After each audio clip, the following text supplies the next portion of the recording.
இப்ப ஒரு எடுத்துக்காட்டுக்காக ஒரு ஆ அப்படிங்கிற எழுத்து எழுதுறோம்னா இந்த மாதிரி எடுத்து கையை நேரம் அழுத்தம் கொடுத்து அதை கீறணும். இந்த மாதிரி கீறிட்டு இந்த கறியை எடுத்து இது மேல நல்லா தேய்க்கணும். தேய்ச்சிட்டு நம்ம இதை வந்து சுத்தம் பண்ணிட்டோம்னா இந்த கறி வந்து அந்த இடுக்குல வந்து அப்படியே சிக்கிக்கும். இது வந்து இந்த ஓலை இத்து போகிற வரைக்கும் அப்படியே இருக்கும். இப்ப இது வந்து நம்ம சும்மா முயற்சி பண்றதுக்காக தண்ணியில தொட்டு பண்றோம்.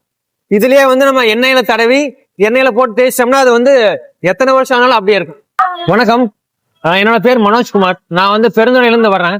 நாங்க வந்து பனை ஓலையில செய்யற பொருட்கள், கைவினை பொருட்கள் எல்லாமே ஒரு 10 வருஷமா செஞ்சு விற்பனை பண்ணிட்டு இருக்கோம். அதுக்கான பயிற்சிகளும் கொடுத்துட்டு வந்துட்டு இருக்கோம்.